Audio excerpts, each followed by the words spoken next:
bonjour tous. Comment ça va? Ça va bien? Merci pour me recevoir. Thank you for having me. I am a Montrealer by birth and education, and a Torontonian through marriage, and that's all I have to say. Okay. I am delighted to be here. I am so happy to be hearing about all the great successes you've had. I mean, it's really a wonderful story. And I'm very interested in this idea of creating the future and how that happens. So I just returned from Japan. I was working there. Now, how many people here have been to Japan? Could I see hands? Oh, a fair number of us. Fantastic. Okay. What did you like best about Japan? Shout it out. Noodles, ramen noodles. Perfect. Yes. Sushi. Somebody else. Sake. There's a man after my own heart. Sake. Perfect. I loved Japan. I loved it primarily because they're very interested in creating the future. And I was working with some people who are working in elder care. And some of the things that they're doing in elder care are extraordinary. They have robotic companions. They have virtual reality travel if you are too sick to do it on your own. And it's just fantastic. But one of the key things they have is they take more selfies than anyone I've ever seen in my life. I mean, selfies in the most dangerous places. So I have become fascinated by the idea of where people take selfies and how much danger they're willing to put themselves in to do so. So I want to show you my favorite set of slides around selfies. You ready? Okay. These take place in Brazil. And what I'd like you to do is I'd like you to think about your internal dialogue. So when you're looking at these, what's going through your mind? Okay? That's what I'd like. Good. Here we go. Attractive. It's in Brazil. A little crazy, but okay. Good. What do you think? I think it's good they found each other. I mean, you have to be nuts. Okay. Cute. Great. Good. Next one. Out of her mind. Crazy. Why would you do that? Completely insane. Okay, we know you do yoga. Who cares? There we go. And last but not least, so you've just got to be nuts. So as I look at this, I think, people are out of their minds. And then I see this. Which, of course, completely changes the narrative. And what I'm aware of is that the frame will tell you how you feel about something and what you know about something. And part of our job is to expand the frame. If we have a frame around creating the future that is limited, we will start creating limited futures. But if we expand it, if we get more information, it's very interesting to think of all the things that might happen. So this is my favorite New Yorker cartoon. Anyone want to take a guess? Caption? No? Never ever think outside the box. Okay, so any cat owner here? Now, what I'm interested in is two things. One, how big is our frame? What's in it? What's outside it? And can we think both in and out of it? And so, we've heard a lot today about the digital tsunami. It's been fascinating and it's been terrific to see how we're responding. Blockchain, there's some things that I have found particularly interesting, so I thought I'd just quickly mention them. I was at CES, the Consumer Electronics Show in Vegas recently, and this is an AI chip. Now, you might have seen this, but I've never seen anything that small. It won Best Product of the show. Look how tiny that AI chip is. It's as big as the 8. It's amazing. And it's so small that it can be put in the smallest hearing aid. Think of the difference this would make. And what it can do is use AI to differentiate who's talking and who's listening, and to make the background just go to sleep. So if anyone here has a hearing aid or knows anyone who has a hearing aid, your world just changed. It opened up in remarkable ways, and it doesn't need to use our network to do it. Very interesting, any network. So there's going to be explosive growth in these AI chips. Very interesting if you're interested in innovation. We know this, growth in the Internet of Things, 50 billion this year. What's it going to look like next year? Machine learning, deep learning. When Goldman Sachs starts talking about VR and AR, and not some startup technology firm, we know it's really almost a certainty. I just like this. Do I have any Trekkies in the room? Star Trek? Okay. So do you remember the Star Trek operating room? Do you remember seeing it and thinking, wouldn't that be cool? And now, of course, it's a given. Along with, this is a great, it's called Magic Leap for Enterprise. And they use, as you heard this morning, augmented reality and virtual reality to actually do operations. So it's spectacular. They'll be using our network to do it, your network. I wanted to show you this one because what is the number one fear most people have? Public speaking, right? Above spiders, snakes, heights, and relatives. Do you know? So Virtuals, this is an app that the son of a friend of mine, I don't own any stock, created. It's called Virtual Speech. If you have to give a presentation, what it does is you configure it for the number of people in the room, the length of time you have, and the configuration of the people. You present with virtual reality, great, and it will give you all this information. Isn't that fantastic? Pace, eye contact, inflection, all the things that you would like to improve, and you can do it in the safety of your home, for goodness sakes. I love that. I love when it becomes real for people and they can use it, on the back of their hand. Like, how fantastic is that? By the way, if you don't have this app, does anyone here have Otter AI? Do you have the app yet? Okay, again, I don't own anything in this. This is an AI transcription app. I use it at every conference I go to, every class I take, every meeting with doctors, because I have elderly parents, they'll let me. It transcribes the conversation. It differentiates between me and you and other speakers in the room. You have a transcription. You can send it to other family members and or team members. And if when you get that transcription, it doesn't seem to make sense to you, you can press the word and the underlying audio will surface. It's fantastic. Nuts about it. So I urge you, when you're thinking about how you can better retain all that information you're getting, good way to do it. Now here's the thing we know about AI. It's fantastic, and it can't tell the difference between a blueberry muffin and a chihuahua.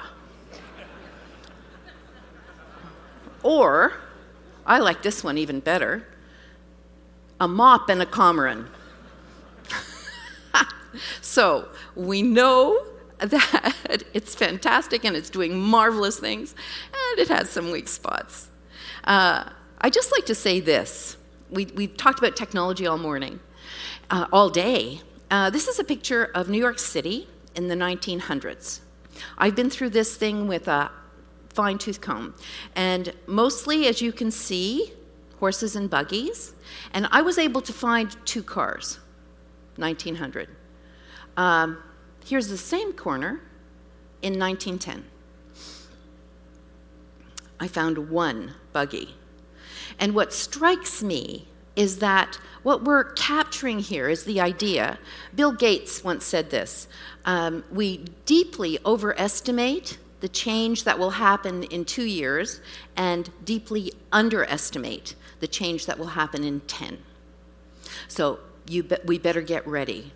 And what I'm hearing, actually, is a lot of people getting very ready and not being complacent. This was a study done by McKinsey around innovation, and it said, 84% of leaders say innovation is a high priority, 94% are dissatisfied. How many people are surprised by that figure? All of us are in companies where we are disappointed because we're not quite where we want to be. Lots of reasons for it. But one of the key ones I'd like to demonstrate. So, can I have everyone stand up, please? It's the end of the day, better to stand. Find a partner, please. So, I want you to face a partner. You got to work in twos for this one. Very good. Good looking pair. All right. Excellent, good. Are you facing each other? Good. If you don't have a pair, someone from the side come in. Who isn't facing someone? Could I see a hand? Okay, turn around. Go and find each other. Great. There we go. You come up. Good. Somebody. Okay, great. I just want you to have the experience. Fantastic. Here's what we're going to do. Somebody decide that you're the apple. Say, I'll be the apple. Go. Well done. Good job. Okay. The other person, you're the orange. Okay, you got it. You're the orange. Okay, so apple. Here's what I want you to do. You're going to put out your hand at a 90-degree angle. Great, and you're going to make a fist. Good. Orange. You're going to put out your hand, and you are gently going to cup the fist. Gently cup the fist. Okay, some gentle cupping here. Okay, good. Good. Both straight out. Very good. Excellent. Not crooked. Straight out. I see crooked. Straight out. Beautiful. Okay, now, apple. Are you ready? Push.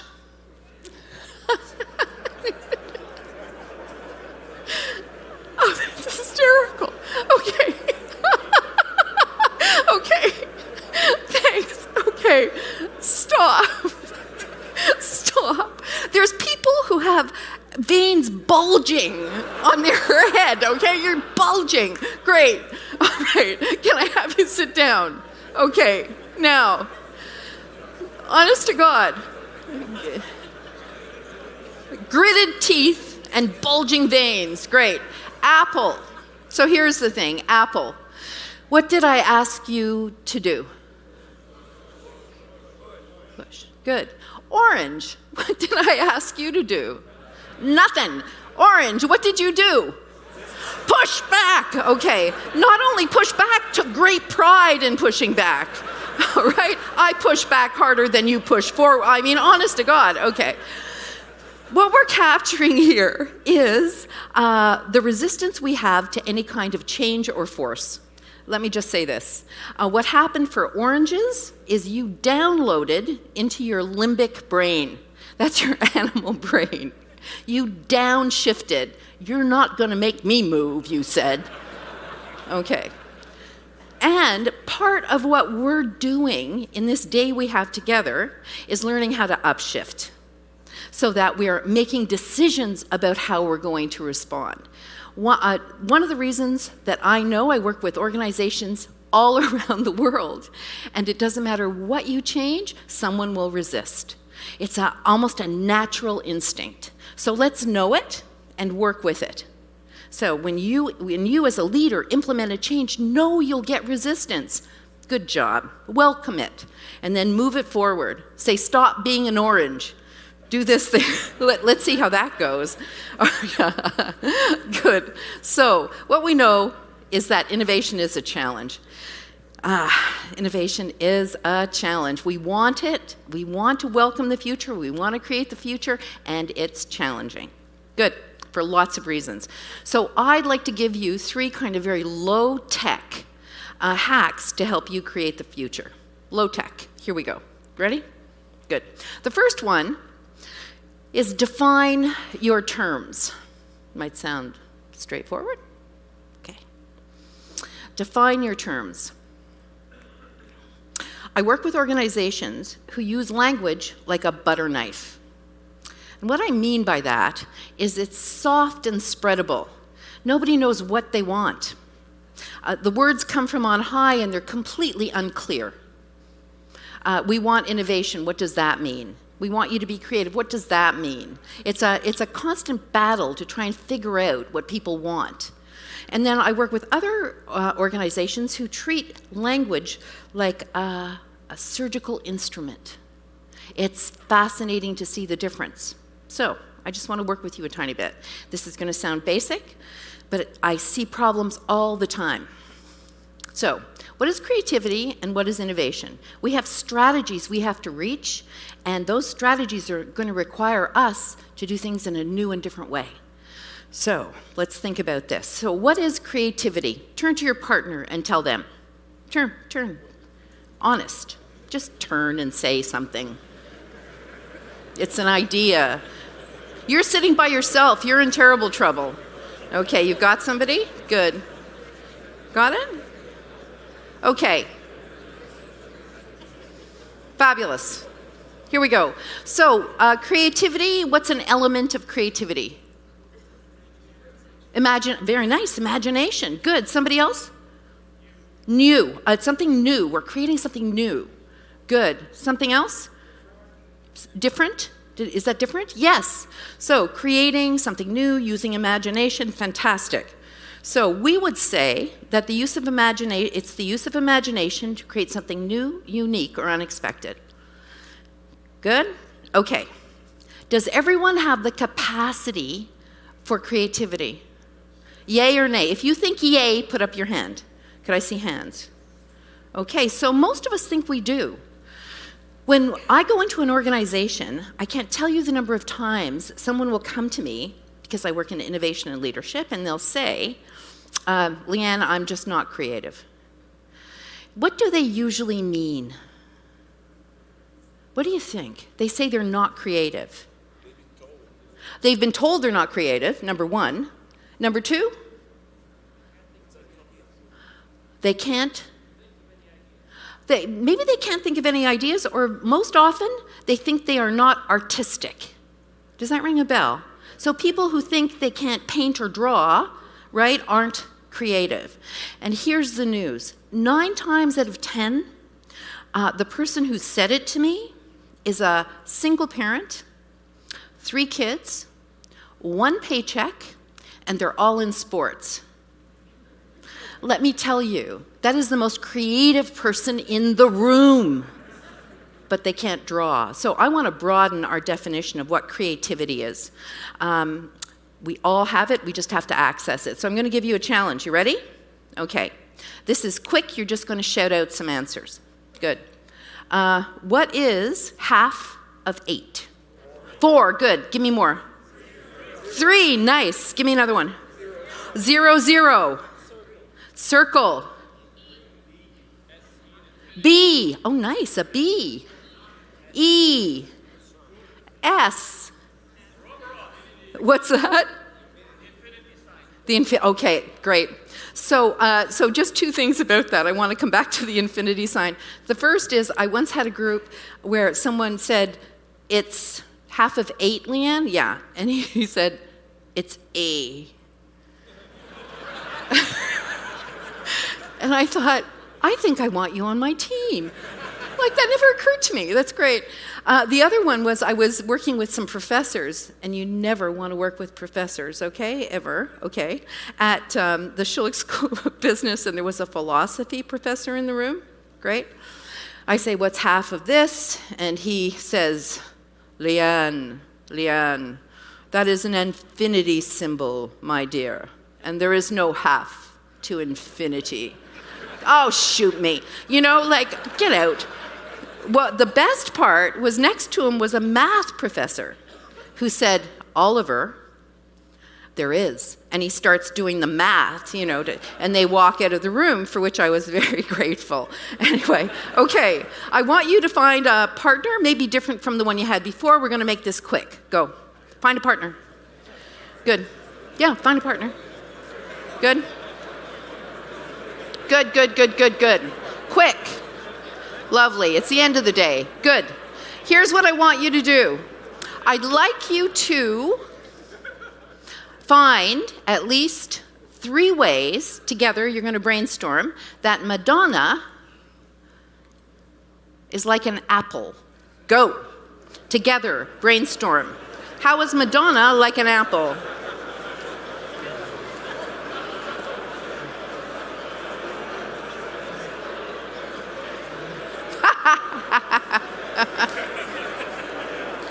Very bad. Very bad. Oh, did you bump? Okay. Great.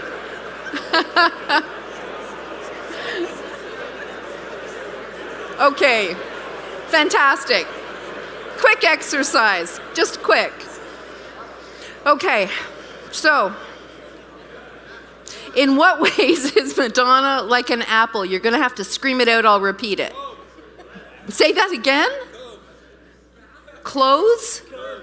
Curves, sorry. Curves. They both have curves. Very good. Okay, give me another one. Good. She pushed boundaries and apples push boundaries? Oh, like the apple and the orange. I want you on my team. Okay, good. Give me another one. Say that again. Thick-skinned. Nice. This section. Sweet. Oh, so nice. Good. Give me another one. This section. Simple? Simple. So they're a skinful. Sinful. Oh, I like skinful too. Okay. Sinful. Beautiful. Oh my God, that's great. Here. Double letters. Madonna, apple. Okay. Fresh. Good. Here. Her hair keeps changing colors like the apple. Very good. Okay. One last one. What's that? Both have a navel. Yes. Okay. Great. Grab a seat. Thank you. Okay. Both have a navel. All right. The last class I was in, somebody said, she doesn't know it, but pretty soon she's going to have brown spots. Anyway, okay. There's actually a purpose to this particular exercise, and it is this, that very often you might have someone here's what happens. If you want to get really creative, the more experience you have, the more creative you're likely to be. Let me say that again. If you will find that most people who are highly creative have many experiences from which they can draw. So for example, if I was going to say to you, describe Madonna, you would have given me a number of descriptors. Many of them would not have included the way you would describe her if you're comparing her to an apple. In other words, if you use different pools of information, you're likely to get new and novel ideas. We are challenged with really big objectives, and we have to find new ways in. So I'm going to suggest there's some learning for us here. I'll give you an example. Naples. I was in Naples. The Gambrinus family has a cafe. And in that cafe, I simply had the best cup of coffee I've ever had. It was fantastic. And they knew more about coffee than anyone I had ever talked to. I love coffee. Great. Now, he doesn't look like he's having a good time, I know. But I think he got tired of Americans coming in and talking to him about coffee. But here's the thing. So this family, hundreds of years in a cafe, great. But they are not the people who changed the face of coffee drinking in America or globally. Who did? Yeah, Howard Schultz with his Bachelor of Communication. Changed forever how coffee is drunk around the world. In other words, experts are often experts of old stuff. You're never an expert of the future. Are you with me? And if everyone on your team is in the same discipline, has the same thinking, has the same background, approaches it in the same way, we are likely going to be in trouble. So there's this expansion needed, this expansion in terms of bringing in new. I'll give you another example, and it's from this morning. Okay, Nicholas, Dollarama. Great. Dollarama, 6,000 items, inventory, what do you do? Well, the first thing you do is you look at your daughter. That's fantastic. It didn't come from talking to someone in technology, it came from observing someone who has a completely different point of view.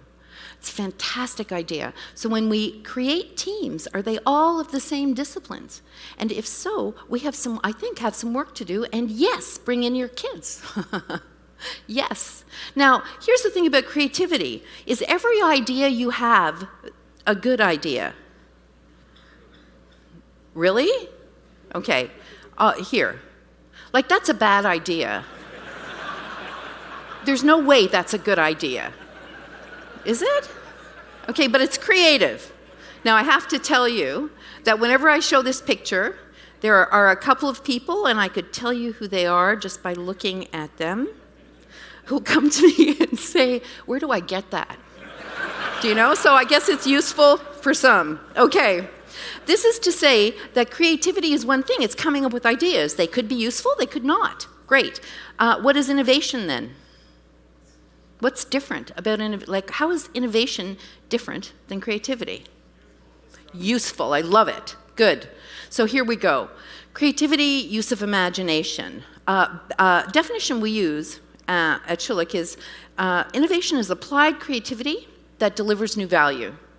In other words, it's got to deliver value for it to be innovative. This is helpful because far too often I work with teams where leaders are saying be creative, but it's not against a specific challenge and for a specific reason. We really need that and want that. We work best with that. You know the principle of creativity loves constraint. Let me say it again. Creativity loves constraint. Give me some boundaries and I can go crazy within it. That's what good strategy does. It gives you some room.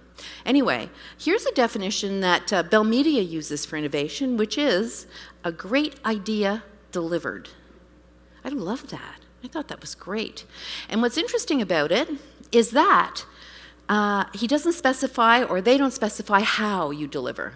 You could use lean, you could use agile, you could use design thinking, you could use an innovation process. Any of these will deliver, they will deliver different kinds of innovation and to a different ends. So we have a diversity of process which we can use and therefore align against the challenges we face. It's a great kind of toolkit to have. So this is the first thing. Make sure when you are talking to people about what you want, you're being extremely clear. I will also make these slides available if you want to take your teams through them or there's anything here that you like. Okay? So, just so you know. So the first hack, define your terms. I beg you. The second hack is please make sure you are working across your strategy continuum. What do I mean? Levels of innovation are really levels of strategic effort. And you can have innovation which is incremental through to disruptive. So I'd like us thinking about that. And some of the questions we have to ask ourselves are, for the strategies we need to hit, what level of innovation do we need? And is that the level of innovation we're working on?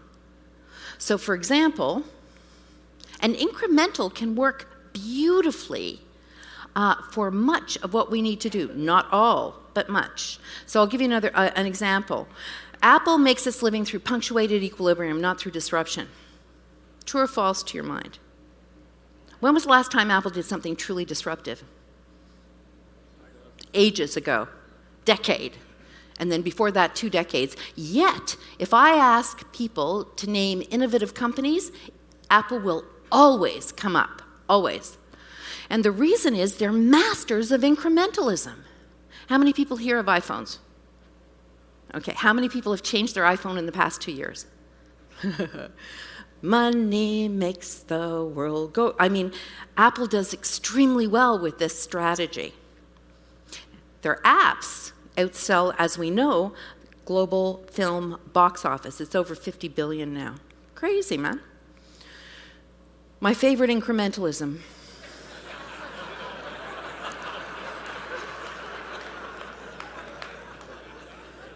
I want to move next door to a house that looks like that so I can do that. I would move to do that. Anyway, so it's fantastic, incrementalism. So we spend a lot of time and energy here. We're really good at it. It's low risk, great. We also need to be spending time on the big stuff. So a range of innovation effort. So when you think about the levels of strategic effort that organizations who have success rates perform, it looks like this. If you are a tech firm, you're spending 55% on incremental, and if you're a consumer packaged goods, you're 80. Do you know? Like it's going to change dependent on the nature of your business, all the way through to disruptive. But the reason to think about this is as follows. This is a more academic way of looking at it, nonetheless. If it's incremental, you are working departmentally, almost always. Does that make sense? Within, right? Because it's incremental. Great. If it's radical, which is 50% different, hybrid, you're looking at usually cross-functionality. Many of your agile teams are cross-functional. And if it's disruptive, it's got to be enterprise-wide. And I'm going to suggest across business units, across teams, we have got to really expand our thinking. Because silos are the death of innovation, we know that. And yet we are structured in such a way that it often happens. And collaboration is really the killer competency. So how do you collaborate well? I loved when Stephen Howe this morning did the Formula One. And let me tell you why I loved it. I loved it because he wasn't talking about a telecommunication or he wasn't talking about a company in your space. Far too often, we compare ourselves to people who do what we do. And therefore, we are always, we're going to be second best. They're doing it. Why would we care? So you want to look at something new. Now, Red Bull's world record pit stop, by the way, was less than 2 seconds. So 30% better than the one you saw, which was Ferrari's. And this was in the British Open just last year. 1.91 seconds. Amazing. But the thing to do is to think about different businesses that work in different ways and think how we can apply some of the thinking they have to what we do. So what I thought I'd do is I just do a quick case of something that we don't do that's nothing like our business. Now, Procter & Gamble. Everyone know Procter & Gamble? Yeah, everyone uses everything? My bet is, it's one of the top 3 consumer packaged goods companies in the world. They have everything you've always, you've ever used. They have $23 billion brands. They are in 80 countries. They have well over 100,000 people, and they do $68 billion in sales. So I wanted to pick a big company as opposed to a startup. We always use startups. Startups are great, but we're big. Like, what do big companies do? I'll tell you some of the things they do. This is A.G. Lafley. He is the most successful CEO in Procter & Gamble history. If you're ever interested in leadership, read about Lafley. When he walks into a room, he is a quiet presence. He is not a big, splashy guy, and he just achieves so much. So he worked with Procter & Gamble twice. Once in the 1990s, when they had flattened out and weren't doing anything exciting at all, created that spike. And then he came back in 2010, and again, poised the company for success. So how do they approach? How do they think about innovation, and what can we learn? A couple of things. First of all, they absolutely have levels of innovation. They think about what they want to achieve, how much of their time, effort, mastery, talent goes into building incremental, radical, and disruptive innovation. And they spend about 3% of their innovation resource, which is substantive, looking for the big stuff, the enterprise-wide stuff. So they have a very interesting strategy. They treat their innovation like a portfolio. So they have a portfolio like you have a portfolio of stocks. They have the work they're doing on incremental, the work they're doing on radical, and the work they're doing on disruptive. And they invest accordingly. Now, the reason I show you this is if you are currently looking at the objectives you have, and you're thinking about what you need to achieve, and everything you're doing is incremental, we're probably in trouble. So I'd like you talking about your innovation portfolio. How do we think about innovation differently?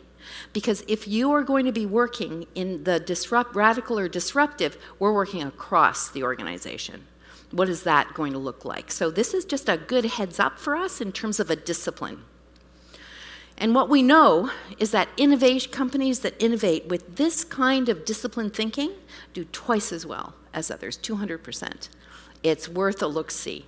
So if you're going to lead innovation, I urge you to start thinking about it like a stock market and a discipline. Be really, really helpful. And that was their last 2020, $120 a share. So what do we know? Effective innovation, technology can be an enabler. Not essential, by the way, but an enabler. An innovation portfolio is essential. The end user is always the focus. And creativity and collaboration are the inputs. So here's what I'd like us to think about now, which is how we invite people and partners to play if we're going to do what we want. This is from the World Economic Forum. My partnership is the business trend to watch. And one of the reasons, of course, you want partners is because as many smart people as we have, there's always more smart people in the world. So we want to tap, as much of that as we can. This is perfecting cross-pollination. This is work that Procter & Gamble did. So some of the small things they did I'd like you to think about. So first of all, if you have a diverse team that's aligned, you're going to do much better than if you have a team who all have the same discipline, point of view, and skill set. So you want to think about that. How do we bring in more people? How do we bring in the 4-year-old in whatever form that is? That's number one. So P&G strategy, they share people with non-competing companies. So they get people from different industries or companies coming in, looking at what they do, talking to them about how they do it. That might be the breath of fresh air that makes a difference. So we really want to think about that. They open innovation, including end users. They're always at the end user, right? Always at the person who's using it. And they bring in outside innovators. So you have strong teams, and you do look at what you've done. Fantastic. But I urge you to bring in more oxygen. This is Bonnie Simi, president of JetBlue. I love this. She says she'll take amazing talent and a mediocre idea any day over an amazing idea and mediocre talent, because innovation is more about the who than the what. So we tend to concentrate on the what of things. It's our nature. I'm asking you to think about the who. Who are we doing? What are we doing? And this is Lafley. This is how he changed forever the consumer packaged goods industry, in truth. He says companies need to see innovation not as something special that only special people can do, but as something that can become routine and methodical, taking advantage of the capabilities of every employee. You want to think about that. Are your full creative capabilities being kind of stimulated, addressed, and ignited? And if not, what do you need to make happen to have that take place? Most significant source of employees, partners, and customers. Not a surprise. I love this. If I die, I hope it's during a staff meeting, because the transition to death would be so subtle.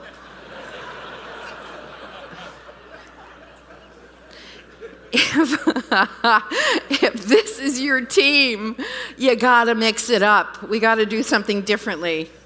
My goodness. Okay, here we go. This is McGill, where I did some of my work. So when the world is predictable, you need smart people. And when the world is unpredictable, you need adaptable people. Now, I happen to think smart, adaptable people are your preference. Not just stupid, adaptable people. But that would be bad. I'm adaptable, but I don't know why. Okay, we need adaptability. Here's the thing. the future of jobs. You've heard a lot about this. There's been a lot of work done in this area, and this is from the World Economic Forum, Future of Jobs 2022. And what they capture here are the skills that are declining and the skills that are growing. And declining skills are anything that data analytics, AI can do. If they can do it, it's gone. Like one of my goddaughters said to me, "But I love a spreadsheet." I said, "Honey, you got to learn to love something else, because the spreadsheet isn't going to work for you moving forward. We have to find a new way to do things." So we know that. We know what's declining. You know. However, what's growing? And I just wanted to note the top three. So the top three skills outlook for 2022 are this. Analytical thinking and innovation, so everything we're talking about, but as a discipline. 2, it's called active learning. And what this captures is this. Our ability, this is what we have to hone. I'd like you to think about this, is can you learn? Great. So what have you learned in the past year that's new? Not in your field, for example. Big question. 2, unlearn. 3, relearn. What have you learned? What have you learned that's new? What have you unlearned that's old? And what have you relearned? So here's what we know. Who is it? I think it's Niels Bohr who said, it's not getting a new idea in that's a challenge. It's getting the old idea out. I don't know if that rings a bell for you or not, but it really rings a bell for me. So do you have active learning strategies? In the World Economic Forum, they said that to be ready by 2022, we would need, most people, not necessarily people in this room, would need 100 days of new learning over about 5 years, 20 days a year. I mean, I am actively pursuing this path because I know I'm way behind the 8 ball. Right? Anyway, just to say active learning, and then the last is creativity and initiative. Underneath it all lies emotional intelligence and our ability to take what we're so very good at and work with people around it, especially when they're being oranges. Just saying. So when we think about the skills necessary to reach our objectives, to get where we want to go, almost all of them are skills that machines can't do, that only we can do. Here's the question. What can only I do? Only I can lead. Only I can feel empathy. Only I can be creative so far. Right? So you want to, I really urge you to think about those things. So what I'd like you leaving here with is the idea that when you go back, please define your terms. What are you looking for and why? 2, work across your strategic continuum. In other words, make sure that not everything we're doing is in any one bucket. Have a portfolio. Think of yourself as a stock analyst. And 3, invite your people to play. And these are the 3 hacks that will energize your ecosystem, and then you can stand back and enjoy the ride. When we talk about energizing people, this is a 2x4. Do I have any carpenters? No, you don't hit them with it. Okay. Do I have any carpenters in the room? Any renovators? Okay, great, good. How much weight can a 2x4 take? Yeah. Now I forget I'm dealing with engineers. Oh my God. Okay. So here we go. I did this at Home Depot. That's all you need to know. So if you're standing up this way, about 626 pounds if balanced. Okay. How much do 2 work together? How much weight can they take? 2? Double? It's actually triple. Okay, so 2 together, triple. Great. And then if you were to have 4, what would it look like? What do you think? Okay. About 4 times as much. And so the question I ask myself is, why is that? And what happens that makes that so? And this is the thing, that every piece of wood has a crack. And when you put wood together and you get strength, it's because they're all cracked in different places. I love that. That's the teams we need to build. Teams that are all cracked in different places. Isn't that fantastic? Okay, so here we are. And the last thing I'd like to say is, how many people here have actually used a typewriter in your life? Okay. Oh, I hate that there's actually people here who haven't. That's terrible. Okay. You've seen a typewriter. Okay, good. So here's what happens when someone goes back to work. So here's what I'd like to say. When you leave here, you're going to be trying some new things. And all I want you to know is that the typewriter is going to end up on the floor a few times. So just be ready, give it a go, and I look forward to hearing great things. Thank you very much. Thanks.